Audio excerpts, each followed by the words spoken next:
Okay, so this episode had even worse plot armor than the last one. Let's get into it. So this episode starts off with a WLF officer named Elise talk about how the Cordyceps is airborne in the basement of one of their buildings. This scene isn't that bad, and my complaints are minimal. But more than anything, I wonder why they decided to tell us this.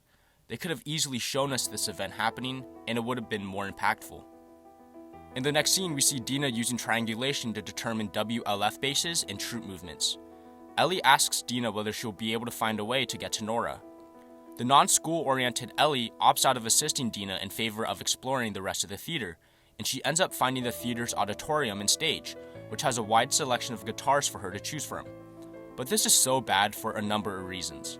1.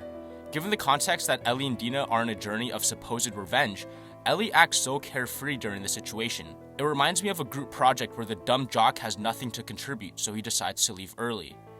This is such weird behavior coming from her. In my mind, if Ellie is so determined to kill Abby and her whole group, I would expect her to at least come up with alternative courses of action if triangulation proves to be useless. Ellie deciding to explore the theater and not contribute to the plan in any way is so uncharacteristic of her. Also, her making that joke about not having a protractor was just unnecessary and weird. Ellie began singing the lyrics to a song before losing herself in her thoughts. In my mind, Ellie is thinking about Joel here. So this was Ellie's moment of realization that she's here for Joel. For me, it doesn't work, because we've seen in episode 4 how Ellie has totally forgotten about Joel and replaced him with her relationship with Dina. People could argue that this was Ellie's way of trying to suppress her feelings, but I don't think so. Even if it were true, there's no nuance to Ellie's behavior to suggest this. In the games, we do see moments between Ellie and Dina, but we see in Ellie's behavior and voice that there's an underlying feeling of sadness and emptiness that Joel left in her soul. Also, the fact that the theater still has multiple guitars in mint condition, as well as a bunch of untouched audio equipment, is so unrealistic for a zombie apocalypse. Dina and Ellie continue their journey and see a group of dead scars. At this moment, Ellie realizes that she needs to take Dina back because she's pregnant. Ellie begins questioning her own actions and everything they've been doing. Dina completely ignores this and exposition dumps to us about the first person she killed. Dina had sneaked out of her home and returned to find a man killing her mother and sister, so she shot him. Dina tells this story not just to share her most traumatic memory with Ellie, but also to justify their current quest to avenge Joel and to inspire Ellie to finish what they started. This exposition dump is forgivable, but what isn't is how Dina sounds like she's more invested in getting justice for Joel more than Ellie is. This is Ellie's story, but by the sound of it, it's Dina's. Because other than Ellie's immediate reaction to Joel dying and the mourning that takes place afterward, we have gotten no indication that Joel's death had any lasting impact on her. It's so bad that Dina needed to encourage Ellie to continue moving forward. But Ellie shouldn't need any form of encouragement at this point. Watching Joel being brutally killed in front of her eyes should have been more than enough motivation. As they follow Dina's route through an abandoned building that the WLF chooses not to patrol, they quickly find out why the area has been left unguarded. It's full of infected stalkers, the same intelligent ones that Ellie first encountered at the grocery store outside of Jackson in the season premiere. Ellie eventually gets tackled to the ground by multiple infected, and right before she dies, Jesse comes in to rescue them. The plot armor during this scene is somehow worse than the last episode. When the infected tackle Ellie, we see at least 3 of them on top of her. During this time, the infected don't seem to even touch her.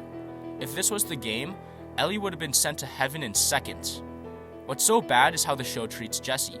There is not a single thank you or ounce of gratitude shown by Dina or Ellie after he single-handedly saves both of their lives. On top of that, Ellie is actually angry at the fact that Jesse and Tommy came after them. Let me get this straight. So far in this journey, Ellie's been here to hunt Abby down. But based off her lack of urgency in relationship with Dina, I see this story as more of a romantic getaway than a revenge story. Now she almost gets ripped apart by infected due to her own reckless actions, gets rescued by Jesse at the last second, and still feels entitled to do whatever she wants. As each episode gets released, I'm becoming more and more disappointed in how the showrunners decided to portray the story. Ellie's motivations and desires appear to flip-flop with each episode. We then see Jesse, Ellie, and Dina escape into a park where the WLF won't go because the area is presumably Seraphite territory. We see a dude get disemboweled, which is pretty gnarly. The Seraphites discover them hiding in the bushes, and Dina gets shot in the leg by an arrow. The 3 of them get separated, with Jesse carrying Dina back to the theater as Ellie draws the Seraphites away from them. The scene when they're getting shot at while escaping the wolves is filled with plot armor too. We clearly see Jesse, Dina, and Ellie running on open ground with zero cover, and they somehow manage to not get shot once. I hope Dina at least tells Jesse that she's pregnant while he's tending to her. He deserves to know that he's the father. I wonder if Dina's arrow to the leg will result in a miscarriage. Ellie sneaks into the hospital, locates Nora with ease, and holds her up at gunpoint as she demands that Nora give up Abby's location. Nora says some things that I believe are ripped directly from the game.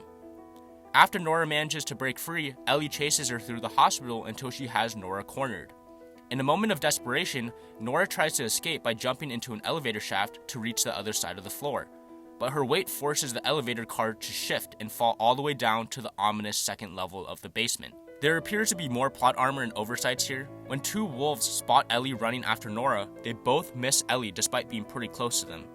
An oversight is that we see Nora grab onto the elevator rope while descending quickly down to the basement. Her hand should have suffered severe rope burns, yet her hands come out unscathed. When Ellie follows her down, she finds cordyceps lining the hospital walls and spores floating through the air. Ellie follows the sound of Nora's coughs and finds her sitting on the floor, clinging to life as the spores enter her system. Ellie grabs a lead pipe and begins to beat Nora for Abby's location. I know I keep saying it, but the amount of exposition dumping is absolutely insane here. The showrunners for some reason feel the need to explain what Joel did. A valid argument is that Nora didn't know whether Ellie knew about Joel's actions. Or you could argue Nora is saying this to antagonize her, but I'd argue that the game does it better. The game achieves the same effect with much less dialogue and fluff. We, the audience, don't need to be told again that the person Joel killed was Abby's father.